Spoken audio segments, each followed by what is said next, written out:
Time to check in with State Representative Tacky Chan of Quincy for a Thursday edition of Tacky Talk this week, Tacky.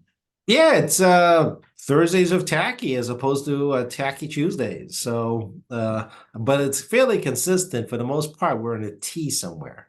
That's right. I don't think we've done it a Monday or a Friday. Probably not. Probably not, but it's not out of the question. I'm more than happy to try to accommodate you, and we work hard in getting the schedule to be as much as possible weekly. Obviously, when we're on vacation, we're not online or something happens because news breaks for you and formal session for me. That's right. We have things to do. Sit here and chat. Although it's nice when we can, for sure. And it's been a busy May, for sure. Well, it feels like it. We discussed this multiple times already regarding how calendars work and it affects our psyche. I mean, it's 5 Fridays in May. So, and we actually had, I believe, 4 Mondays in April. I mean, 5 Mondays in April. So 5 Mondays in April, five Fridays in May kind of adds up. And it is May 30th because it's gonna, we're gonna say that anyway. But I mean, it is rainy today, but it's actually not wicked cold. It's in the mid 60s. So we had a mostly enjoyable Memorial Day weekend with a lot of warmth, and then we're back into the cycle of rain. Yeah, thankfully the weather held out for the parade here in Quincy and the ceremony. And boy, the cemetery looks great. Oh, I love it. I have to say, I very much encourage everyone to stop by or take a quick stop. The way they set it up by getting rid of that grandstand, concrete, granite, stone grandstand, was a really good idea. I mean, I understand the purpose of it. If you imagine back in like the 30s and, the whole street is full of people and you're using that as a podium, not necessarily for Memorial Day, for any purpose, right? It's a good podium for any purpose where you're speaking out to a crowd. Before we had loud speaker systems or good speaker systems, I could see how that would work. But I always found it very intimidating. It seemed like a peculiar way to put a monument with a kind of that stone grandstand as part of it. The flags were great, but it was kind of like a little awkward surrounding it as we put new flagpoles up over the many decades. And, personally speaking, standing up there it's awkward. After doing many Memorial Days there now, and I actually prefer actually standing on the grass next to the grandstand. So, this now gives us an opportunity to actually, be more spread out, much more visible to the public, and it's just warmer. I mean, in open space like that's warmer overall, and can truly appreciate all your monuments that have been set up. And the mayor's indicated there's going to be more coming up down the road.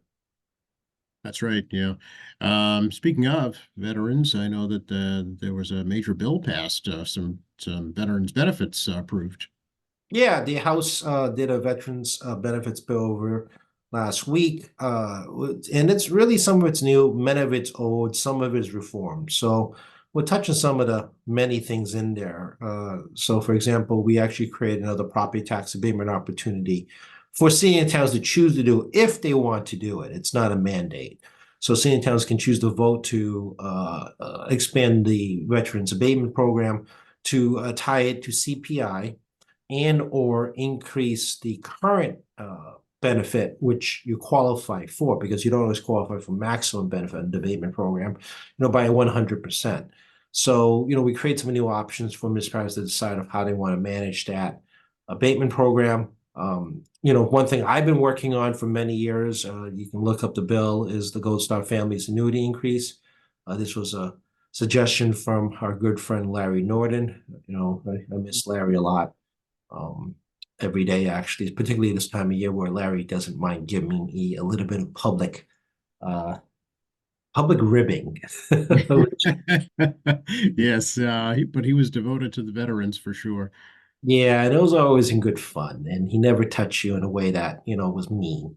Right. Um, so I really do miss him on a lot of levels. But he asked for Gold Star annuity increase. He's like, that's one area that's been very much ignored by folks, and I've been filing a bill for years to increase it from 2,000 to 2,500, which is essentially what, 20%, 25% increase. So Mm. in the bill they increased that plus for annuity for disabilities from 2,000 to 22,250 coming January 1st of this year, and they're going to increase it next January 1st to 2,500. So that's one win for me in the sense that, I have a bill passed, even though it's not an individual bill, it's part of a larger package. Mhm. So I'm very happy and appreciative of the chair of Veterans Affairs, Jerry Cassidy from Brockton, who's actually now moving on from legislature. This is going to be his last term. On allowing that with Aaron Merkowitz, the chair Ways and Means, and of course Speaker Mariano, who sets the agenda on the schedules. So thank you for that. Um, the Executive Office of Veteran Services is going to have expanded roles regarding consultation on things like medical assistance and other types of benefits. So we're going to expand the role some on that. We actually will also increase the tax credits for business to hire veterans from 2,000 to 2,500. Kind of interesting how those numbers work. So we do some stuff regarding veterans license plates. If you do get some questions in the office about why do we have a fee for veterans license plates, and that actually fee goes to the soldiers' homes. It helps pay for the soldiers' homes. We are actually going to eliminate that fee and move to give people an option when they sign up for their driver's license. I'm sorry, the veterans license plate, if they want to donate voluntarily to the soldiers' homes, up to a cap of $500,000 of collection, and then some of that will be supplemented by state tax dollars. The soldier home is a combination of state tax dollars. I do know there's some federal components to it. But I mean, the veterans have been supporting those soldiers' homes themselves through the veterans plates. So we do that stuff. And then we do a lot of like small adjustments. For example, like there's a veterans credit buyback service for state teachers and some municipalities and county systems for 4 years credible buyback. We adjust the notification system of 1 year to let people know that they can, if you are a veteran, to qualify. We try to streamline the definition of veteran. In this state, the definition of veteran is tied directly to being in a wartime situation or one day in a actual combat situation, even though you're not like being shot at per se, but you're in a combat zone. So the feds have moved the veteran definition a little bit. We've been moving it with the feds.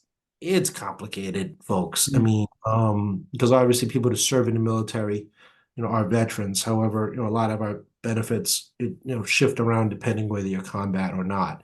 So we actually started streamlining to the definition again to make it more like the federal definition. So this has always been kind of like one of the quirky parts of our statute regarding what is a veteran in the sense of whether you're a wartime veteran versus a non-combat, in combat veteran. So we try to streamline that a bit. So yeah, as you can hear, there's a lot of good stuff in there. I'm not going to go through it all because there's literally like 25 different items. Sure. Yeah. Yeah. The speaking of the soldiers' homes, is there different or better oversight now? After the debacle during the pandemic? Yeah, as you all recall, believe it or not, Massachusetts Holyoke Soldier Home is the single largest location of COVID deaths in the United States. Really? Yeah, in one location, like in one structure. Yeah. Over 75, I think 75 plus, plus everyone really in there, suffering from long-term effects, plus the staff. When we did the last COVID reform piece, as part of a larger spending bill, we did a lot of stuff regarding greater oversight over that.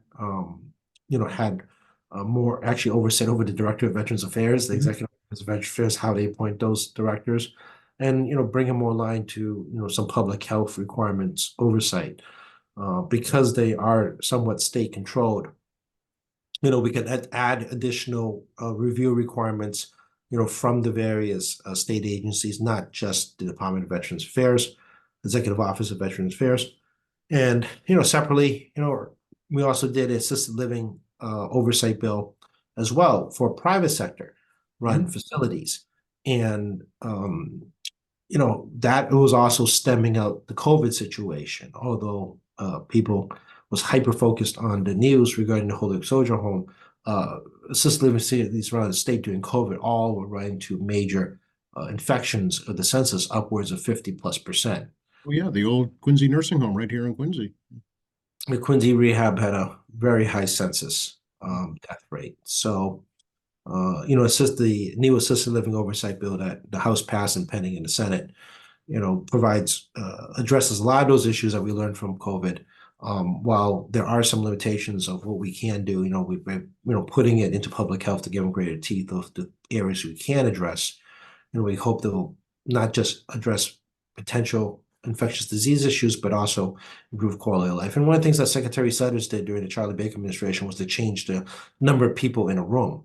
Like, it's almost like they're stacking people at one point. So, places like Quincy Rehab actually shut down. One of the reasons because they were unable to meet the minimum maximum requirement of how many people are allowed in each space, based on the cubic square space of based on the square space of a room, they're going to have X number of people. So one of the reasons Quincy Rehab shut down is because they couldn't do it because the economics wouldn't work. Right. So yeah, so we've been busy. I mean, I know it doesn't sound like it all the time because the news doesn't report on things, but Darn that news. not that news. They kind of pick and choose the fun stuff. I see the Senate also released their bill. Are there much differences between the Senate and the House versions? Do you know? I haven't really looked at it right now, to be honest with you. I mean, the difference is, I'll be frank with you guys. I mean, the way the branches work is that we only get what we can put in front of us today. I don't worry about what the other side's doing yet. That's the Sure. No, I chairman's understand. Yeah. responsibility.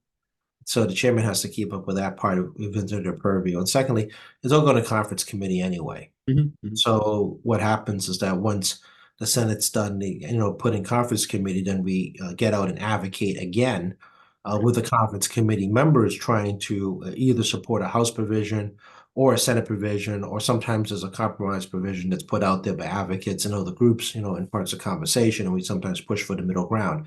And we do it individually or as a group as reps and senators. So, right now I'm trying to survive my end of the world, not worry about their end of the world. However, once conference hits, that changes the ball game again for basically a third, fourth time, because you have the committee structure, then you have to get past Ways and Means, they have the floor, then you have the other side, then you have conference, and then you got to be on the ball as kind of moving through once they hit conference. So it's I think people like undervalue the complexity of the process, and also the fact that we're not omniscient.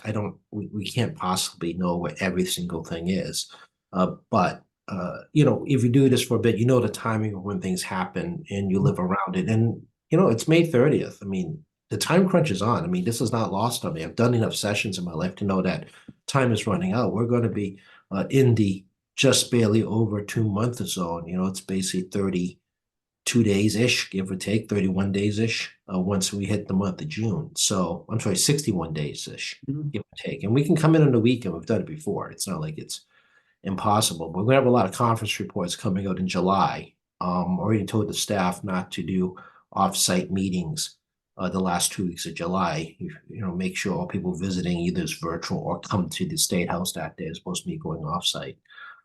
Because I'm anticipating it could be a very unpredictable schedule going to the last couple of weeks. And Okay. it also gives me a very short window now to try to decide. Let's say economic development bond bills is in the process of still being worked on by my good friend Jerry Paracella from Beverly, who actually is office next door to me. And ironically, since it's a bond bill, it goes next door again to my other friend Mike Finn from West Springfield. And we all share the same suite. So this is one of the advantages of my office, because both chairs I have to deal with this have actually both sides of me in the same office suite.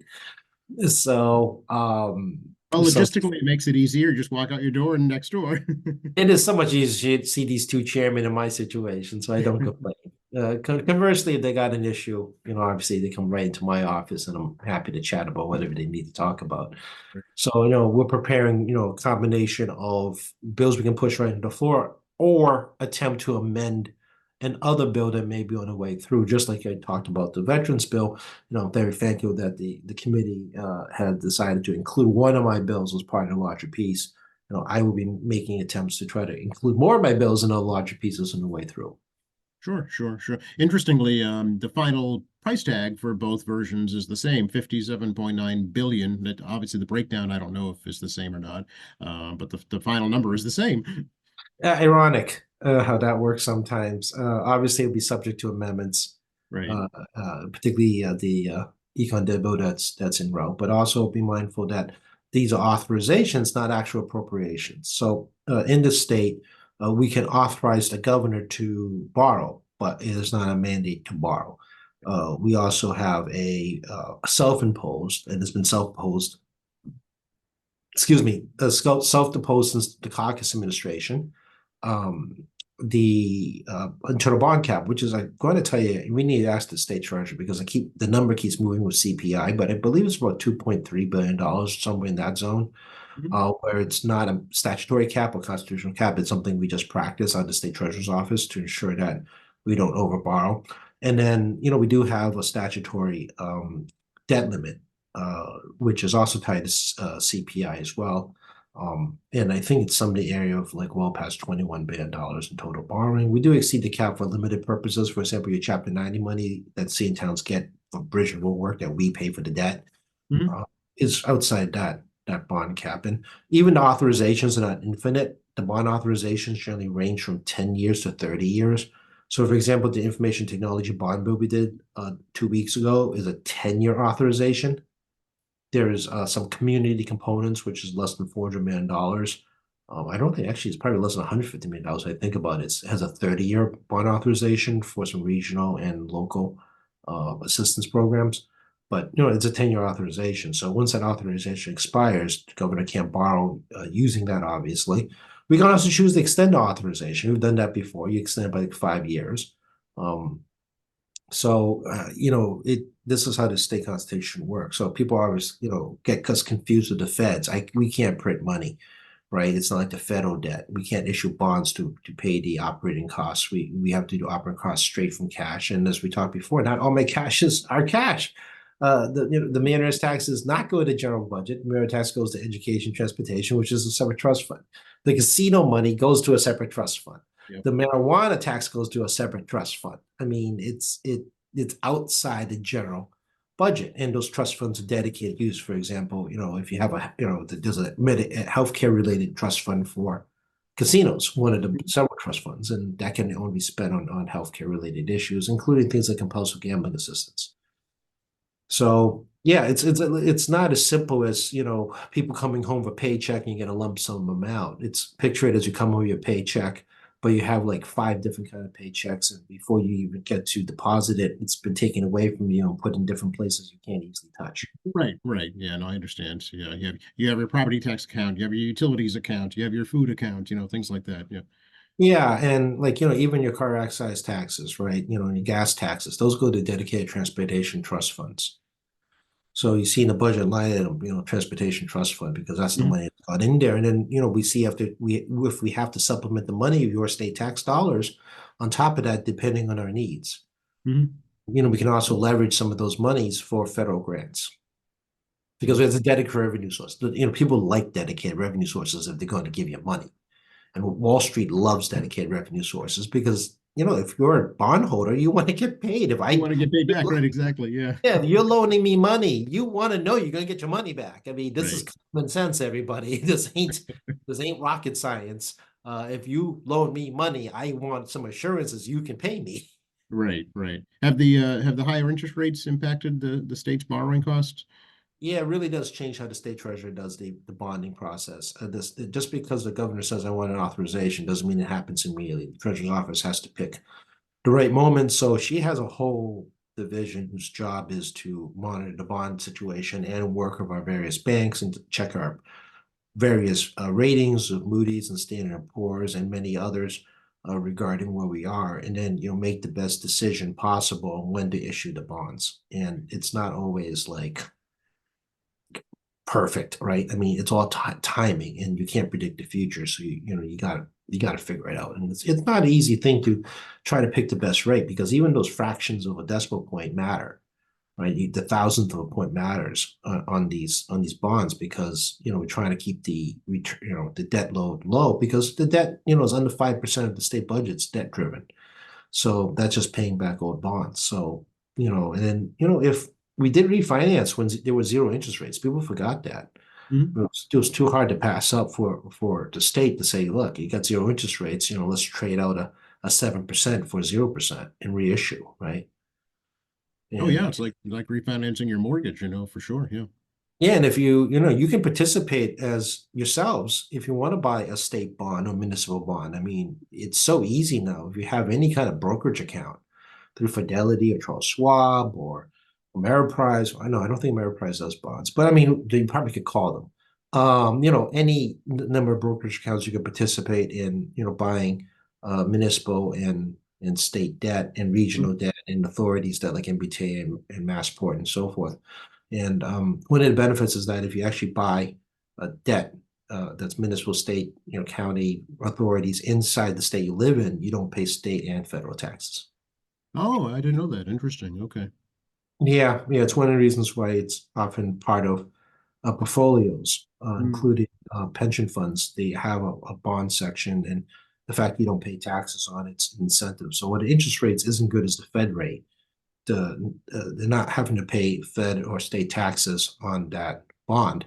Incentivize you not to not use corporate bonds or T bonds or T right. bills, or, other types of bonds that are available out there. And, Yeah. you know, Interesting. you can say you own a piece of the rock in some ways, right? So to speak. Exactly. Yeah. So you're a Quincy resident, you buy some Quincy debt, and you have skin in the game. Yeah, well, actually, interesting. I just read not too long ago the city issued $10 million in digital bonds. I guess the first municipality in the country to do that. I don't fully understand it myself, I have but I have to admit, I looked it up. I don't okay. fully understand it Oh, myself. good. I don't feel so bad then. Okay. No, it's a very new product. It's not even a decade old. Very few countries around the world are using this type of debt, much less municipalities. What it seems to do, and I'm not sure how true it is because it's such a new product, is it actually reduces secondary market opportunity. So debt can be sold. So, I hold a bond and decided I need equity now. I can put the bond up on a brokerage firm and put a price down and see who wants to buy the price. And then, I would lose out on the future interest, but I need the money today. And this is part of how the bond market works. And unlike a bond auction, if you buy secondary market, you actually you know what you're paying for. The price is in front of you, right? And Right. no one's buying my bond, then obviously I'm going to have to drop the price, right? Right. Yeah. And then you're the new bond holder. You get the remaining interest and the remaining time of Hmm. that bond, which is why people want to buy it because it's guaranteed money. But we have a bond auction. Who knows what's going to happen, right? It's to be honest with you, the mega banks are the ones who that really they're the ones who drive the bond rate because they're the Right. mega banks, right? They're just the biggest buyer, right? Not you and me and our Peasly $100 at a time, right? Right. Right. Yeah. So, or $1,000 as the case may be, or whatever, it doesn't matter. It's gonna be Peasly compared to the mega banks. So I'm not sure how this digital bonding would work in secondary market situation where, let's say, I'm a bondholder, I bought Quincy debt, I decided to need money now. How would I unload this bond? Let's say I have a 10-year bond, for example, and like year 4 goes in, and I have this digital bond, 4 years goes in, and I decide, oh, no, I need money. I got 6 years left of interest left.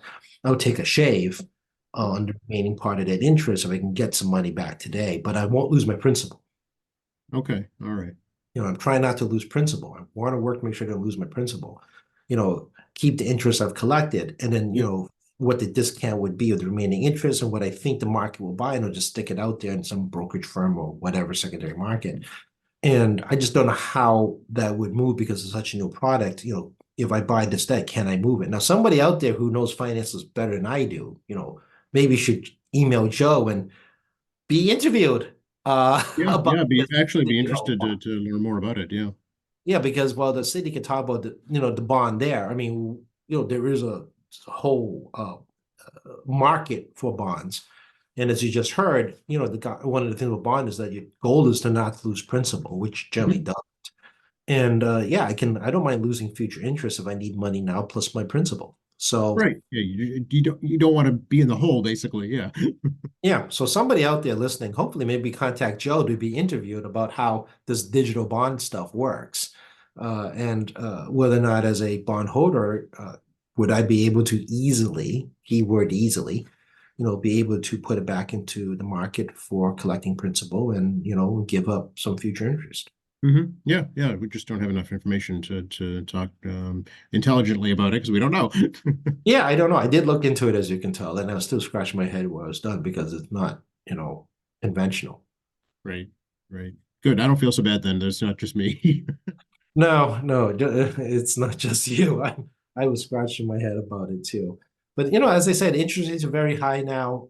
As we pointed out, the state is subject to those higher interest rates and borrowings. They're trying to find the best rates, or the treasurer's trying to find the best rates on issuing bonds. But same thing, municipal and county and the various authorities.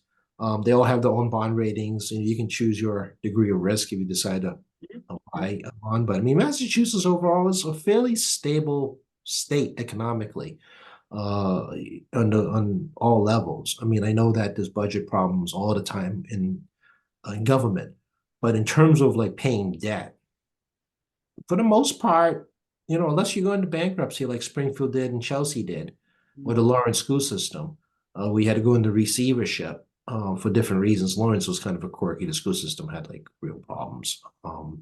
The municipalities will pay their debt. So, but again, I mean, that's your choice. You can decide how to do it. But thankfully, we live in a fairly stable Mhm. state. I don't remember any authority going bankrupt.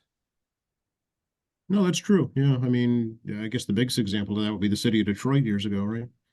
Well, Detroit's a whole scary problem. I mean, Detroit city is huge, and I was watching a documentary on this. It was like the quick documentary of the budget crisis, and yeah, this is the worst case scenario. You lose industry, but more importantly, you're designed to accommodate 1.2 million people, but half the residents are left and Right. abandoned property, meaning they're not going to pay their taxes, nor are they going to try to do anything with it. People just upped and walked Yeah. away from land. And that was that. So you have, you're trying to operate a city with twice the people or half the people preparing for twice the people you actually got. And Yeah. the pension fund hurts you because all those pensioners became a huge liability as you try to downsize city services, but the revenue stream isn't there. Detroit is a complicated horror show in terms of managing a city, and the biggest part is the lack of property taxes because people just walked away. Same Hmm. thing down New Orleans after Katrina, people just walked away. Sure. Yeah. And then you had a huge property tax shortfall. Forget income tax, just property tax shortfall um, as a result. But if you're trying to maintain an infrastructure, because those roads are still there, you still need to patrol those streets because abandoned property is ripe for opportunity for bad things happening. So you still have to maintain an infrastructure for a city landmass that size. Well, with nobody paying taxes inside those empty dead spots. Detroit is not an easy city to manage Mm. because of the nature of its population problem. And until I don't know what they can do, because even if the state takes it city takes it all by eminent domain, this dead space, they still got to pay somebody, which means it just adds to the city debt. Yeah. It's just no revenue coming in, right? Exactly. Yeah. Yeah, you got no revenue. You're buying other land. You're now inside a swirly of a spiral Yeah. of out of control debt. And that's why they just won't touch anything. I mean, because the first instinct from people, oh, the city can take it by eminent domain, and it's like, no, that starts a whole different spiral of problems when you have no revenue to begin with. It's Right. Just adding on to the debt, basically. Yeah. yeah, and it's not all commercial property. It's also including residential property. So it's Yeah. you have this patchwork problem. So I mean, you have to Right. maintain a fire department, for example, to cover the size of the city of Detroit, for example. So if a fire department is ready for a city that size, but you don't have the revenue for it because some of those places they have to prepare for it don't have one living there. Right. Yeah. Yeah. Yeah, Let's hope it never gets to that point here. Yeah. I pay too much attention to other things I probably shouldn't pay attention to, but that's the Detroit problem since you brought up the word Detroit. It's just because it's the most obvious one. We're gonna Uh, go RoboCop. yeah. Right. Those are watching the movie, you know what I'm saying? Hey, anything new back in Massachusetts on the migrant issue to talk about? Nothing's really changed. I mean, we've talked a little bit about the state, particularly the governor's office, trying to find other places such as using an old prison in Norfolk. Um, Getting information still is really tough. Mm. Alice Peisch from Wellesley is the point for us in the House on communication with them. And every time we have a caucus, Alice if there's something that's tell us that's new, Alice will tell us what's going on. If there's not communicating with Alice, and obviously Alice has nothing to tell us. So Lena Peisch isn't the point person on that. Frustration continues to grow among the colleagues. Right. As they try to manage this, they're getting pressure from their local communities, and to try to figure out, what is the plan. And I think that's been the real legit struggle here in this matter. And the warmer months are coming up, so I'm not sure where this is going to take us, to be honest with you. Hmm. Because I don't even have a good statistic on flow, and I'm not seeing a news article. Mm-mm. Yeah, I depend on a newspaper, or digital newspaper now, like everyone Right. else, Yeah. and I'm not seeing a new article out there. Yeah, nor have I. That's why I asked. I didn't know if you had heard anything or not. So apparently, status quo. I know there was a new welcome center that was opened, Chelsea, I think. Yeah, it's also, I think, another temporary situation. It's all driven by length of the contract. Same thing in Southie. Southie contracts up this summertime, if I believe. So Mhm. there's a lot of short-term contracts right now of private entities for short-term can be up to 2 years, right? I mean, it's a relative word, short, right? But I mean, there are these contracts going out to private entities from the state to be welcome centers, basically transit centers, as like the one in Quincy is. It's you come in, you get processed, you stay long enough to find a hotel, and you're in a bus out of here. Right. So there seems to be more of that because the processing is very important. And again, I remind folks, you got folks coming in that probably never received measles vaccine, right? And much to my shock, kids are not getting measles vaccines anymore around here because people think it's like no longer with us. Well, it's not true. So, I mean, the health check is like crucial these days, as well as, English status. And since they're temporary visa holders, they're eligible to get working papers. And the state is working very hard to process, folks to qualify to get their working papers at having temporary visa status. So, there's not imperfect, it's not a perfect system because, anytime we blink and something goes even wrong once, people think, the whole thing's falling apart. Right. But it's the best we can do at that level. And, I just don't have a better update because we just have no information. Yeah. Okay. I know. I know the speaker has said basically states on their own. The feds are just not moving on this at all. Yeah, which again is shocking in election cycle for House and Senate members down there. I mean, I can't speak for other states, but I mean, obviously the congressional delegation knows that we're the closest to the people and we're the best feedback on what is going on. And we pay the price. I repeat this over and over again to the federal delegation. You guys screw up in DC. I'm the one that pays the price because no one can tell the difference of what you all do and what we do because the news only teaches you guys what's going on and no one knows how things work in the state unless you watch us here. So please keep up with us now with Joe and I every week regarding how the state works and how it's so different from the federal government. And how come, even we're victimized by the federal government because of the fact that, they do stuff and we pick up the price tag. So, that's part of it as well. We saw this during COVID too, actually. I mean, this is Mhm. not just the most recent event. I mean, when you go back in the archive and talk about COVID, and we were, left hanging by the feds for long periods until it got really dire and they realized they had to do something. Right. Um, yeah, I mean, historically, the federal government does not provide assistance on their problems to us. Yeah, it's that simple. Are we going to see you out in the district in the coming weeks, Jackie? Well, tonight we got the Quincy Asian Resources dinner, so I'll be there tonight because it's still Asian American Pacific Hawaiian Month, Hmm. APIH, and I was obviously out in the Memorial Day parade last week, and I was at Snugger Harbor School in the morning last week.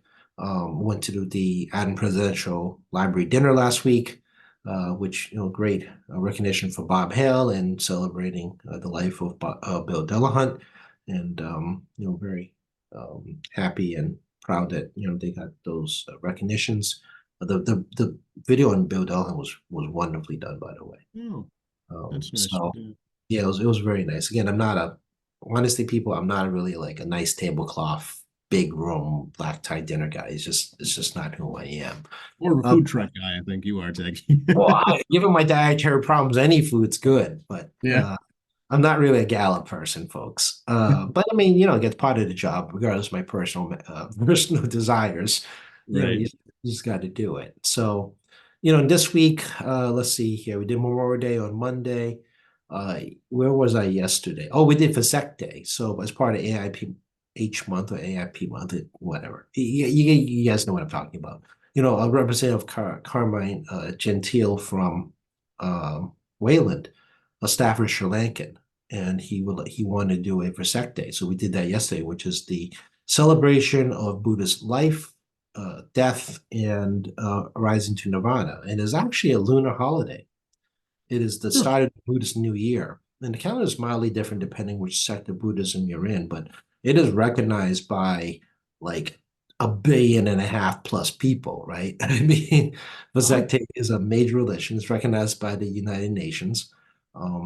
So it was great to introduce the State House to Buddhism and the importance of the Buddhist New Year.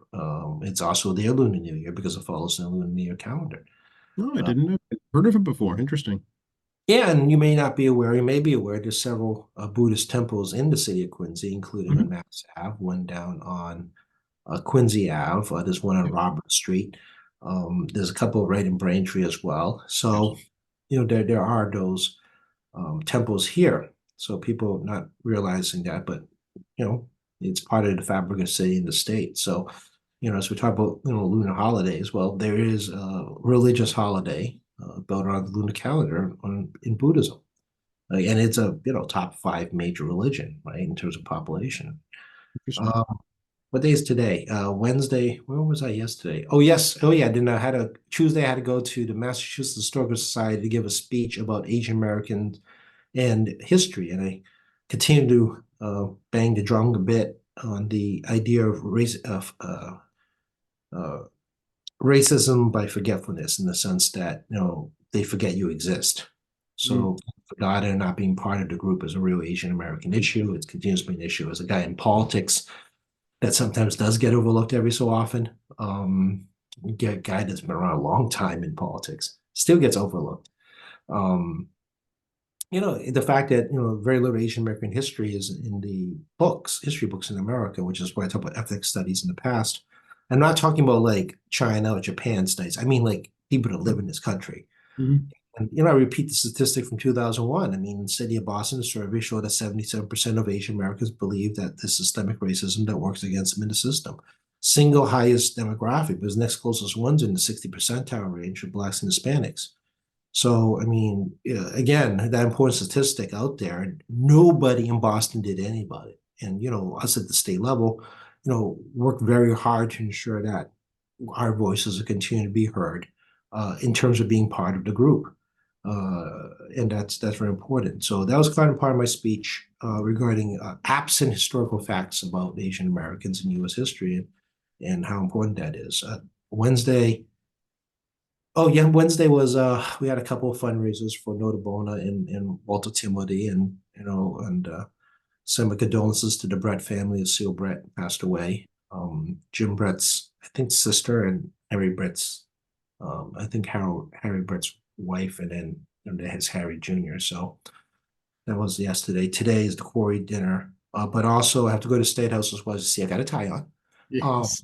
because as part of the State House education, every year we do some education in State House on Asian Americans. We're doing business stuff this time. And actually, I wrote my aunt into this. She actually is one of the owners with her two sons of Low and Sons. Low and Sons provides ergonomic bags.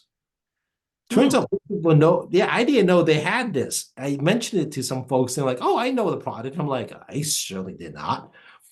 So, and my aunt has a wonderful and tragic story of success. Just like my father, escaped communist China and started with nothing, lost everything, and then had to build a new life. mm, And contrary to popular belief, Asian countries don't have space for other Asian refugees. Sounds a very familiar story, mhm. but but it's like crazy when you think about it, but it really is, because this is post World War II, where like Japan just destroyed everything. Like everything's like infrastructure's gone. You got refugees coming in from everywhere, trying to get out of communist China at the end of the revolution. And it's like you could no Americans, this country could never fathom dealing with that. Like could not even consider the idea they have zero infrastructure and massive number of refugees come in. No, this country will have no idea what that's like. It's So true. It's what happened, yeah. yeah, like no infrastructure, folks, like literally destroyed. And you Yeah. got refugees flowing in, fleeing communists. So that's the era I grew up in. And very successful, two kids, married a professor in astrophysics who actually discovered the super black hole in the center of the galaxy. His Uncle Fred was the one who discovered that. So he's a big thing in his own field. But Oh, yeah, I mean, neat. yeah. So part of Asian American Pacific Hawaiian Month, we are doing a little talk today about challenges of Asian businesses, and my aunt started this business much older, um, and the Asian American Business Economic Council is one of the folks coming in as well as other couple of small business owners to talk to staffers and legislators and state houses about educating about the challenge of opening and running a business in the state. And actually next month we can talk about it more, but I'll be at the Asian American Business Economic Council, which is part of the Boston Foundation, to talk a little about that with them as well. And for example, 8 out of 10 Asian Americans cannot get capital to start a business. Hmm. I had never heard that statistic before. Wow. Yeah, neither did we until they did a survey. And like I said, in the past, until someone asks us, how do you know? No one talks to us. Again, the racism of being forgotten, right? Mm. So, I know there's a lot of other important issues out there, but when you hear 8 out of 10 Asian Americans in Massachusetts cannot access capital, it scratches your head why. And and also adds to the struggle of opening a business, right? Some folks, are running a strictly cash opening business because they can't get loans. And if you're running like a big business, you can't get like a backer. So, they have to, do their best on being successful while working on their tight margins. Mm. So we're going to do that. That's coming up, and um, when we got some other events in June moving through that, I'll be involved with. So I was telling a friend last night that as I do this longer, I people don't realize I have to hit all these events in Quincy which take priority, and then on top of that, the Asian American Pacific Islander Hawaiian stuff also is on the plate as well. And I do have wonderful caucus members who share the work. But since there's so few of us, and I kind of sort of understand what's going on a little bit, these conversations are important. So, You're in high demand, Tacky. well, tomorrow we're having a lunch with the Taiwanese Consul Director General, along with the Japanese and the Korean consulates, which I don't have an agenda yet, guys. I'll be honest. I'm not sure what's going on. I'm hopefully going to hit Okay. it by end of day today to find out what I'm going to talk about so I can, I don't know, get ready for the conversation. That's kind of But like doing a Tacky Talk. well, yes. I mean, I actually have to do homework before I go to these meetings. It isn't like just show up. So that's why I have to know a lot. As you guys all know, I know a lot of random stuff. The reason is because I have to prepare for meetings before I talk about stuff because I just ain't gonna sit there like a lump on a log. You're the best cocktail party conversationalist. Oh, and sometimes you throw you a curveball and you kind of have to think about it for a second. So, I mean, I got that coming up. Plus, this weekend's Pride Day on Right. Sunday in Quincy Center. So, hope to see some folks there. And the Democratic State Committee convention is this Saturday Well, in where's that this year? Worcester. Okay. So, I'm going to do a morning trip to Worcester to early afternoon. And, I'm a state official, right? I'm a state rep. So, at minimum, I got to at least go by and say hi to folks, be seen, talk to some folks what's going on, and not just Quincy people, right? It's some Right. state, I'm a state representative. This is kind of like a larger component. So, oh, and also did my yard. So yeah, Hey. I got all kinds of color if you're watching me on video, and under my shirt there's some definitely too much color that I'm Well, more sunblock. struggling. Yeah, yeah, strong sunblock, very important, folks. Well, your neighbors are thrilled. You finally cleaned up your yard, Tacky. Well, actually, that's very true. And I had a flower bed that was completely messed up. So actually, I spent quite a few time cleaning that up, and my mom got to get some new flowers in. And I still got to do like the storm door. I got to do like this new mnemonic thing, and then I just got to do some fence staining. There's a lot of patches, and I got some because of the debris from all the storms. I got plenty of firewood for the fire pit. Oh, well, that's good. So I got to cut that stuff up and stack it, and then what else? And then it's again, I mean, I have to do the same stuff you guys have to deal with. That's So, right. Trials uh, and tribulations of a homeowner. well, the funny thing is, my mom actually owns the home. I have no Well, I equity. can't put her out there cutting up firewood, Jackie.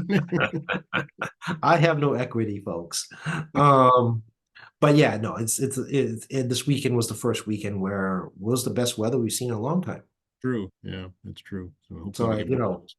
yeah, do it or lose it because as you can hear from my schedule from last week going to this week, the opportunity is getting harder. Like I actually got my dry cleaning in last week. I just like just managed to get it in there. It's just so busy. I was like, I gotta get this stuff to dry cleaning. So my dry cleaner is very patient. One price dry cleaning on across from the Walls and Tea. Oh yeah. Uh, I'm sometimes late picking up. Anne is very kind. Understand my crazy schedule. So yeah, I mean, it's just like, I look, people, I have like your problems. I have to do all the stuff and I'm always running around and, I have to do a lot of it alone.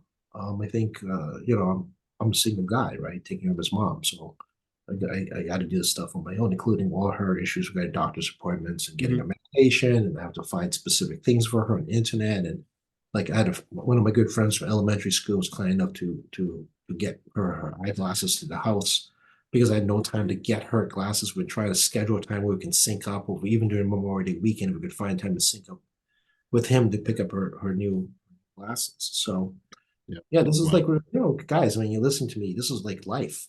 that's it. Yeah, we're all trying to get through. So we appreciate you taking time here at QATV for sure. Oh, this is like a break in the day for me. You kidding me? This is wonderful. Joe's like Techie's bartender. He just takes an hour off and just talks. Yeah, I mean, yeah, this is exactly what this is. I mean, it gives me a great opportunity, and you also compare me to some other folks that you listen to, and and again, it's a free flowing conversation, as you know. We can't say over and over again. This is unplugged and unscripted, and we hope Tacky is very careful in his wording some days, particularly when he's very upset and frustrated about something. Um, but yeah, but this is a great educational tool in my mind, and I like to be able to share some of my experiences.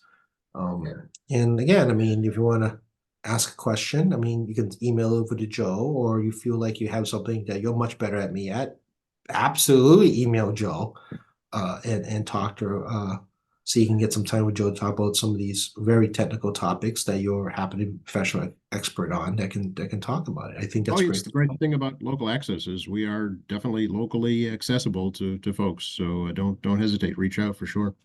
Yeah, absolutely. Right. I mean, we talk about stuff and I sometimes have like I just can touch on what's going on. Mhm.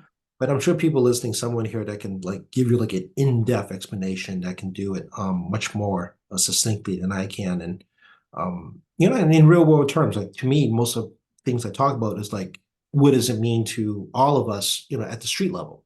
Great. And we can always talk about global economics and macroeconomics and Yep. big picture items too. Put the war in perspective. So I mean, I like the fact that we can do both, where we're just like, what does it mean at going down the street, and we also talk about like the big picture view and where the macro is going. Like we can, like GDP today, was a little lower than expected in terms of real numbers from last quarter. I'm sorry, last month. But I mean, like PCE numbers are tomorrow, and we won't get unemployment numbers for another week. Mhm. Um, and those matter. And in case you're wondering, the state's unemployment number is 1% lower than the Fed's. So it's about 2.93%. The Feds are sitting at about 3.8, 3.9, depending on what month we're talking about. So the Massachusetts economy is like wicked strong still. Yep. Yep. It's So basically full employment. Yeah. yeah, so I mean, but at the local level, we also talk about things about the challenge of hiring and the cost of wages and inflation, materials, and so forth. Those are real street problems as well. Mhm. So we're always happy to talk as you can hear about big picture items, but also stuff that affects us at home on a one-on-one basis. Yeah. It's that time, Techie. Yeah, it's the 617-722-2370, 617-722-2370. That's the number to the office. Feel free to give us a call. We are staff. Just keep reminding folks that I do like in person. Tacky.chan at mahouse.gov, tackey.chan at mahouse.gov. Happy to send us an email. You all know I prioritize constituent services first. And we do our best to see if we can find an answer to a question or problem that affects you in real life. We do have State Representative Tacky Chan Facebook. You can catch up on various pictures of where I've been and see what's been going on. TackyChan.org, which people do use actually to communicate with. They actually use the form in there, to inquire about stuff. But it's really a reference for phone numbers. So we're happy people doing that, as well as MALegislature.gov. MALegislature.gov is great for you to look up bills and watch hearings, and there's a whole sign up thing you can do and be notified. So very much encourage that. And obviously, we have at Tacky Chan, and we have like an Instagram account too at Tacky Chan. I think, I'm not sure. As you can tell, I'm just too many of these things going on at once. Don't social media chat me, folks. You get to like a certain volume of the stuff, you can't keep up with it. And obviously we prioritize constituents. We do refer people, non-constituents, to to their own representative's office. And of course, Joe here on Keyway TV, to Joe in the AM as well, to get your quick sound bites of Quincy politics as well as local news, and things that are happening around here. So yeah, plenty of ways to get information, plenty of ways to reach me and Joe, because I think he's my intern now, and unpaid intern. It is summertime, Joe. You need an unpaid internship. It's been a long time since that happened. But unpaid, yeah. Yeah. So yeah, there's plenty of ways to get in touch with us as we head into the last 60-ish days of the formal session. We will next time we talk, it'll be June. It will be June. Flag Day and Father's Day will be coming up, and we'll blink. July 4th is here. That's right. Thanks a lot, Tacky. Take care, Joe.